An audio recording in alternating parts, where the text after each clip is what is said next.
Episode number 13.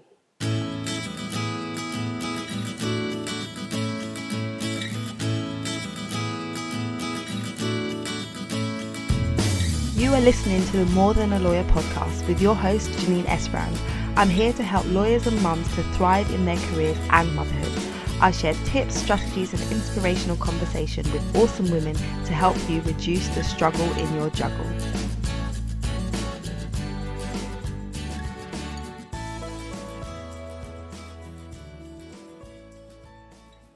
Hello and welcome to the show. I'm really excited about today's episode. If you are anything like me, you enjoy reading. My guest today runs a business called Nurturing Literacy, and she shares with us the importance of reading to our babies from a very young age and continuing to read with them as they grow older. We also chat about a range of other topics, such as how she rebuilt her life after divorce, facing your fears and being courageous and allowing yourself to make decisions based on your strengths and not on your fear. We really had a great conversation and I learned so much from Tara Clancy. So without further ado, let's jump right in. Thank you so much for being here today. Can you introduce yourself to our audience and tell us a bit about you? Absolutely. Thank you for having me as your guest. It's very exciting. As you said, my name is Tara, and I'm a single mom of two kids. Tim is 12 and Serena is 7. And I am an educator by training, and I recently got into the online entrepreneurial part of business. You said you're an educator by training, and I know that we talked before about you're into literacy and you're developing this literacy brand, and so tell us more about that and how you got there. Sure. I'm a reading specialist by training, and I have over 20 years of experience of working in the schools and privately with kids, their families, and teachers. And really what I believe is that, we have so many struggling readers, and the best thing that we can do to help a struggling reader is to help them become struggling readers in the first place. And what I mean by that is, get them help early on, and read to them as much as possible as early on, and for as long as possible too. Okay. So what does that what does your program look like? Because I'm a fairly new mum now. My son's 1, and I've been reading to him from day one. Like I just love to sit with him and read with him. And now seeing him point out words and point to words, I'm seeing that he's actually taking it in. And so, from your perspective, what types of things do you recommend or encourage parents to do with their children from the beginning?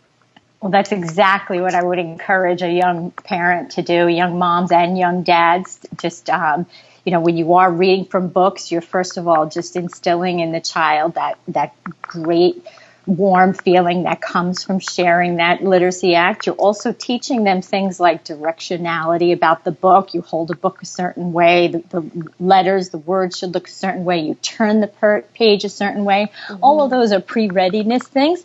But more importantly, what you're doing is you're teaching them and giving them the exposure to the language, and that language is what's going to allow them to really become, successful readers later. For one, because they enjoy it, and 2, because they have the background that they need to really take in the skill that they start to learn in school. Okay. So what made you, I guess... a lot of our listeners are women that are going through some kind of transition in their life. So you said you started off in education, and now you're moving towards the kind of online space and entrepreneurial space. So tell me a bit about that transition. How did you get from there to there?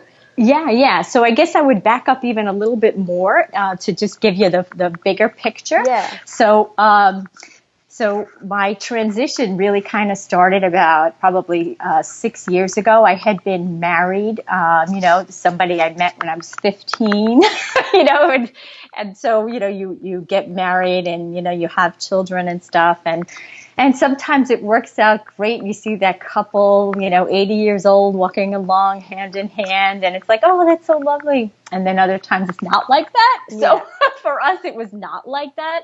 And I stayed in for a really long time, and I found I was getting increasingly unhappier and just really not in a good place. And I thought, you know what, I have 2 kids, and I can't really afford to be unhappy, and I can't afford to let them see a relationship that isn't, one that I would want them to have in their own lives. So, I made the decision to end my marriage. But it took a long time to really get to that point, because I had been sort of, a little perfectionist in my thinking. Oh, I can make this work. I can figure it out. This can be great. And also, there was an element of like being afraid. Those 2 young kids were also 2 young kids, and just to leave, a relationship and, go back to work full time, be a single mom. All those things were things that really scared me. But, I started doing some reading on certain things to just find out about looking at things from more of like a strength-based perspective rather than from a fear-based decision-making perspective. And, and that's when I said, you know what, I'm going to do this. I have these 2 young kids, and it's a change I need to make. So I did do that. And, I went out and got a return to work full time, and managed somehow with, an almost 2-year-old and a 7-year-old, Wow. Almost kind of, somehow you figure it out. Yeah. And along the way, one of the books that I read was called Finding Your Genius, and it basically led you through a bunch of exercises and told a bunch of stories to help you figure out what it is that underlies everything that you do that really is your genius. And what I figured out is that mine is figuring it out and kind of making it work. I can always do that. So, as I'm going through as the single mom early on, I'm saying, I can figure this out. I can make it work. And I did. And so then I was in this job that, it was good, but there were some things that weren't great. And of course, any situation is like that, not everything is rosy. But I found that as a few years went on, I was getting less and less satisfied in that job and more frustrated. And I was starting to feel it at home, and I was starting to feel it in my interactions with my kids, because the frustration was just mounting.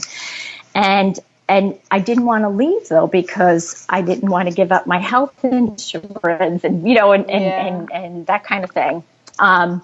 And then, oddly enough, one day I was actually out rock climbing, and I was up, about 190 feet above the ground. Wow. And there was this move that I had to make that I knew I was safe because I was, in the right equipment and everything. But when I looked down, I thought, oh my gosh, if I jump out for this and I miss it, I'm going to swing and I could hit, something. And I felt a real pang of fear. And I said, you know what? I'm going to make it work. And I just made the leap. I grabbed it, I pulled myself up, and boy, did I feel like a sense of accomplishment like I hadn't felt in a long time. Wow. So then that Monday, when I went back into work, I was walking down the hallway and I was just not in a happy mood. And I said, you know what? I can make it work, whatever it is. I can do this. This is what I've been doing for years now. And within a month, I left that job, and I decided to go to consulting full time. Mm-hmm. And then I started to hear about online business and everything, and I really hadn't heard anything about it prior to that. Yeah. So my original intention was to just develop a website to get my name out there for consulting. And then when I started hearing about all the other things that you can do, mm-hmm. through an online avenue, I thought, oh my gosh, I'm going to completely change this around, and I'm going to really not just focus on consulting with kids who have reading challenges, but really look to get my message out there. Because what I really think is that, we look at kids who have reading trouble and we focus on that, and we don't look at like what the emotional toll that those reading struggles are taking We don't look at how physical things contribute to reading difficulties, like if they have food sensitivities and all these kinds of things. So I said, I'm going to, start a blog to try to get this information out there, to try to help people, look more broadly at why their child might be struggling and what we can do about it. Wow. So that was then my big shift, and it was like, whoa, I got to get a website. I got to find out about this. I got to figure all these things out. But I went back to my genius, what I had discovered. I said, you know what, I will make it work. And that's what I've been doing now. And it's, it's exciting.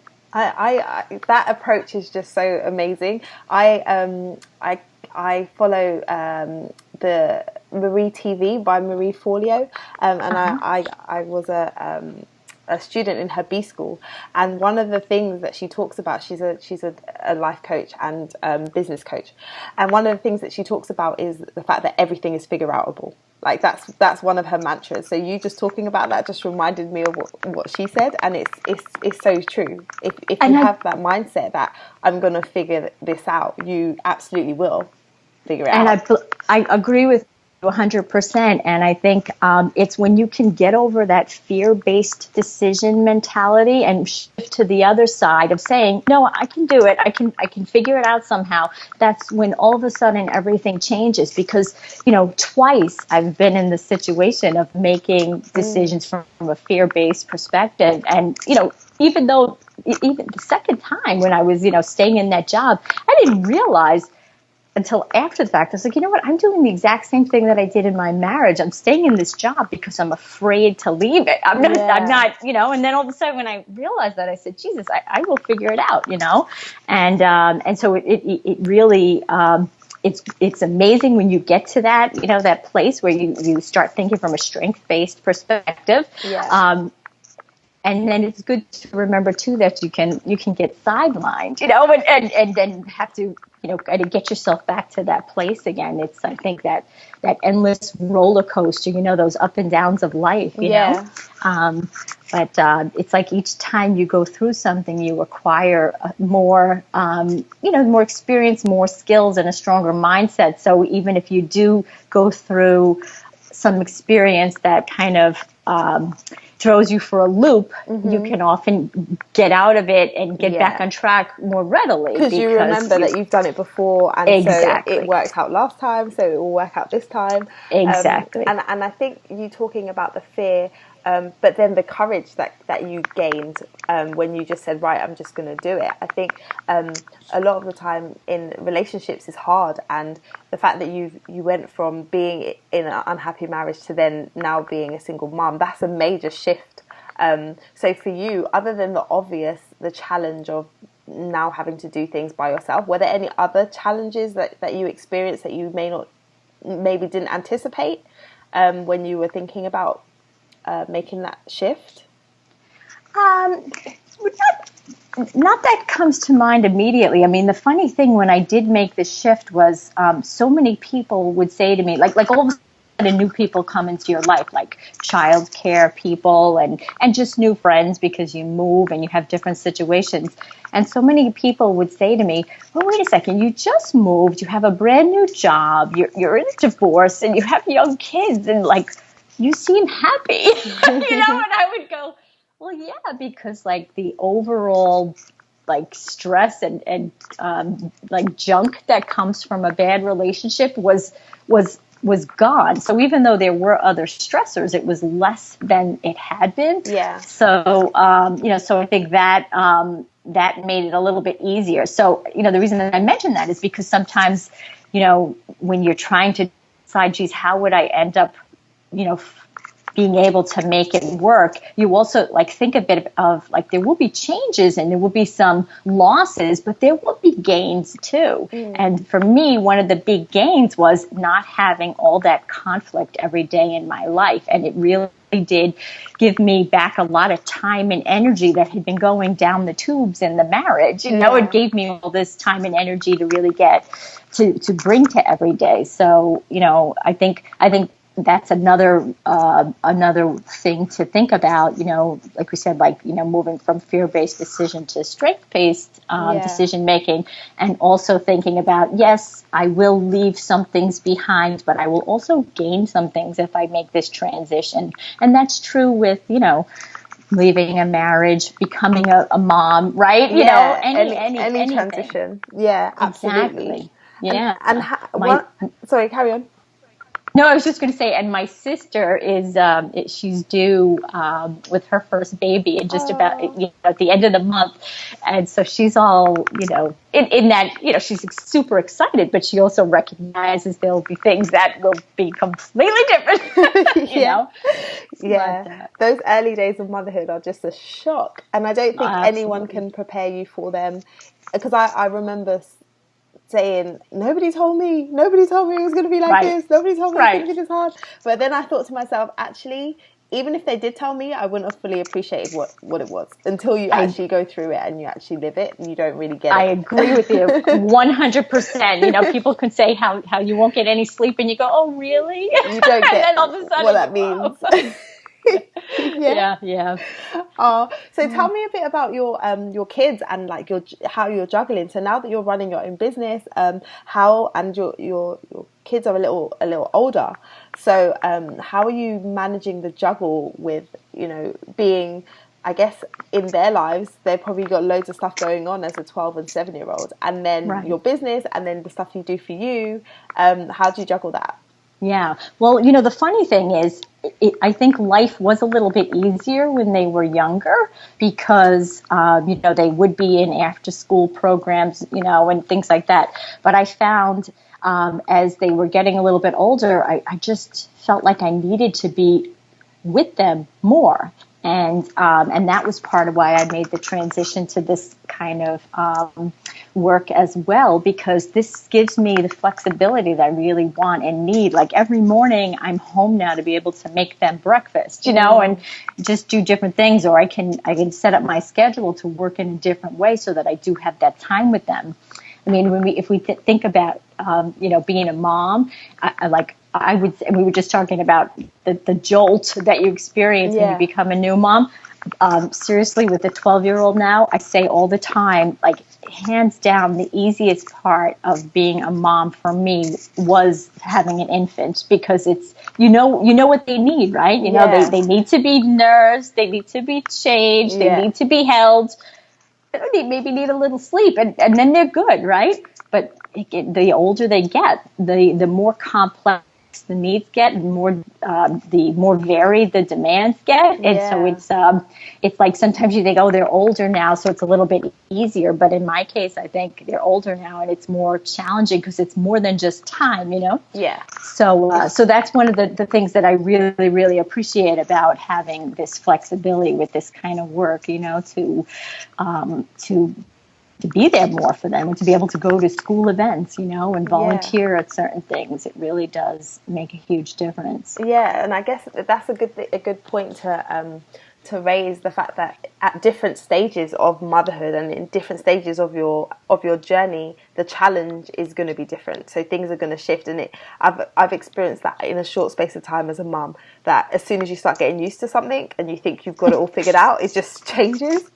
And Absolutely. I know that going into the teen years is a whole new kettle of fish. My mum will always say that between the ages of 12 and 16, I was horrible. I was just not a nice person, and we had a lot of arguments, and I came through the other side, and now we get on really well. But those years were like really a lot of slamming of doors and sulking and tears, and so I think I'd have to say mine might have even been 12 to 17. It was really hard.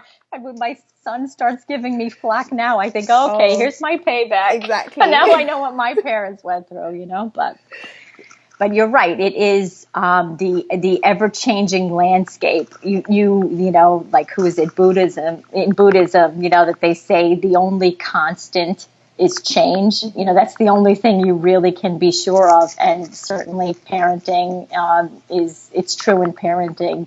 You never quite know, it doesn't ever, it's not level. There's the needs are, the stages are so strange and varied, and, you can't anticipate them.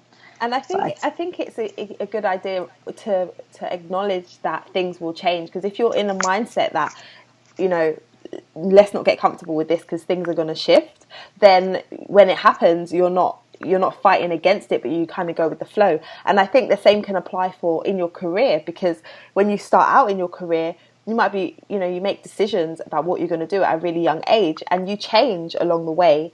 And so the way that you view what you're doing may change, and that's okay. Like, you don't have to stay in the same career, in the same job for your whole of your working life just because that's what you decided to do at the beginning.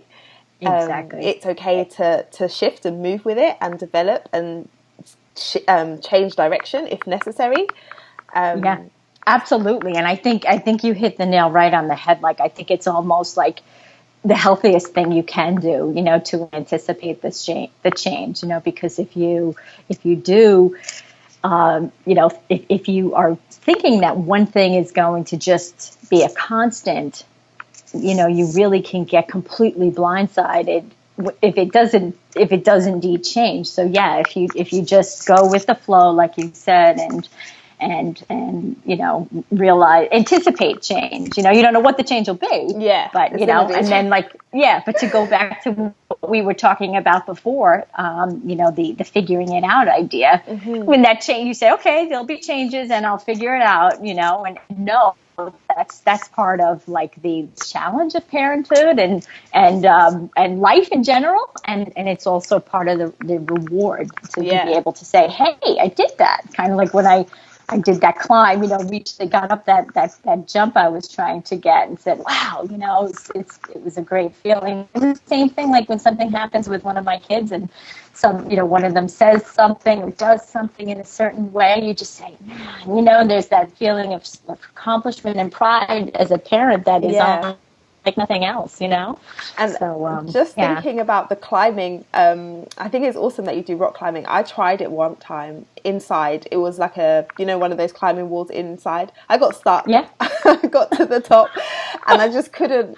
I didn't have enough strength to pull myself up, but it was an awkward kind of wall, so then I couldn't get back down again. So I was just there for a while until I kind of figured out that I just had to find the strength from somewhere to move. I think we have like a certain inner strength that allows us to, to do that kind of thing. It's obviously a physiological thing, you know, that because we're women, we can do that. But I think there's also a certain part of our psyche or our collective selves or something that just really is special and just really allows us to, you know, have that extra little whatever it is that's needed. Totally. Yeah, absolutely. So one thing I would just ask of you to do is share with us like a tip that you would give to any woman who is going through some kind of transition now. So we've talked a lot about moving from kind of fear-based to strength-based decision making.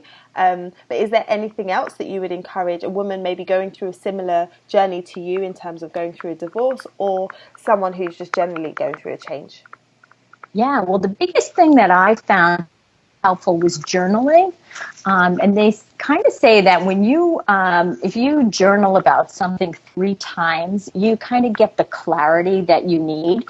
And I think that was definitely true in my case. I kept a journal the whole time through the end of my marriage and through my divorce. And I kept a journal when I was deciding to leave my job.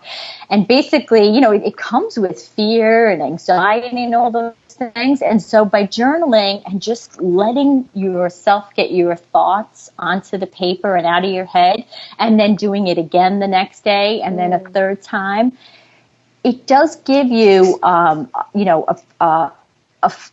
clarity that helps you then be able to say, okay, I see what I'm thinking, and I see where my mind is sort of running around in circles. I get it now, and you can then move forward in the best, the best possible way, because you've sort of given yourself a chance to get it out and get it down concretely. So journaling, I think, is a great thing to do. because it also gives you a little more assurance that you're doing the right thing, because you haven't just jumped into it. You've gotten it down, you've been thinking about it, and you know how our minds work. We're only aware of a small amount of the conscious thought that we have, right? So you write it down, and then you go to sleep, or you go to work, or you go out and you do some rock climbing, whatever it may be.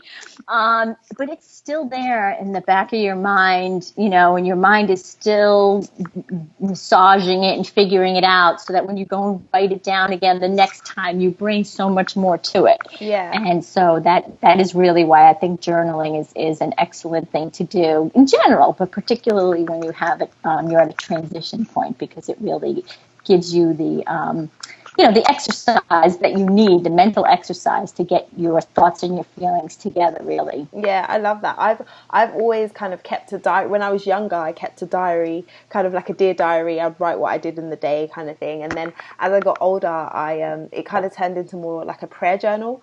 But I haven't really done it in the way where I've gone over things over and over, like you just described. It's more just kind of a one-off, thoughts in my head, and then move on. But I might try and do that and see, how that helps me with clarity and stuff.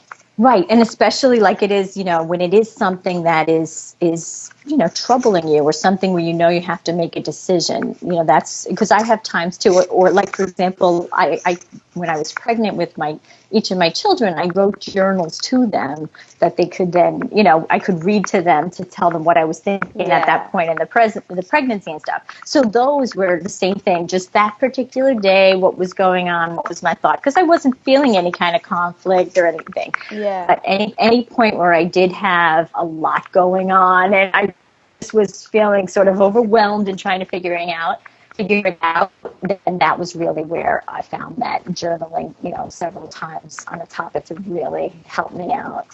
Awesome. Well, it's been so good chatting with you and hearing about your story and your journey. Do you want to share with us like where people can find out more about you and maybe your business? If you want to share a bit about the reading literacy business that you are a founder of. Yeah, absolutely. I'd love to. My website is called Nurturing Literacy. And so that's www.nurturingliteracy.com. And as I mentioned, my hope really, it's kind of twofold. One is to really change the state of literacy in our world, and I think the big way to do that is one, to help kids get help early. Any kid who shows signs of struggle, give them the support early on, and then to really nurture the love of literacy through the lifespan, because like we really all do a great job of reading to our kids when they're little. But then somewhere around 7, 8, maybe even 9 years old, we stop reading to our kids, one, because they've started reading themselves, and two, because they're doing it in school, and life is getting so much busier, so there's less time for it. And then three, we're also glad to finally get a break from, say, oh, there's one last thing that I have to do.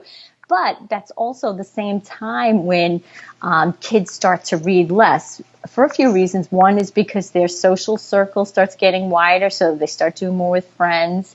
There's also all the electronic devices that we have, that starts pulling them away. And soon our kids start to stagnate as readers, because they come to view reading as something that you do in school because you have to, and not something that you do because you want to. So that's why I think we really need to keep reading to our kids, starting from the time they're newborns and all the way up until they're 19, to really keep that love of literacy in there. And that's why I call my website Nurturing Literacy, and that's what I'm working on. Oh, I love it. I love books. I love to read. I love knowledge. And so, your business is awesome. So I will definitely put a link to it in the show notes, so that people can head over to your site and learn more. Oh, it's great to talk to Tara today. I hope that you enjoyed that episode as much as I did. It was really great for me to speak to a mother who is further along in her journey than I am, and someone who's been through a difficult time and been able to bounce back. It's great to speak to resilient people and see how they handle challenges. So I hope you learn a lot from that conversation, and that you will be able to apply some of the principles to your situations.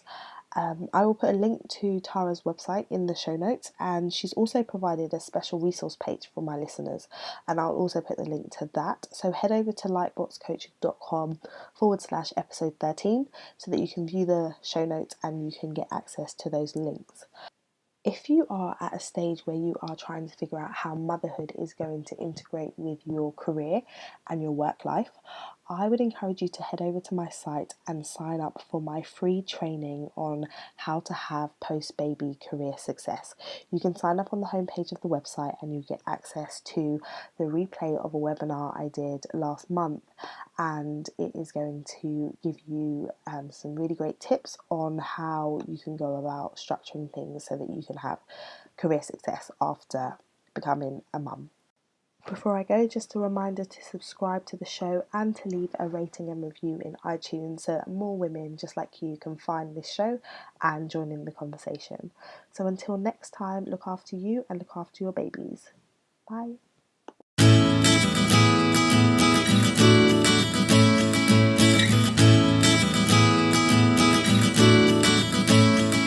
The More Than a Lawyer podcast features music from Awesound.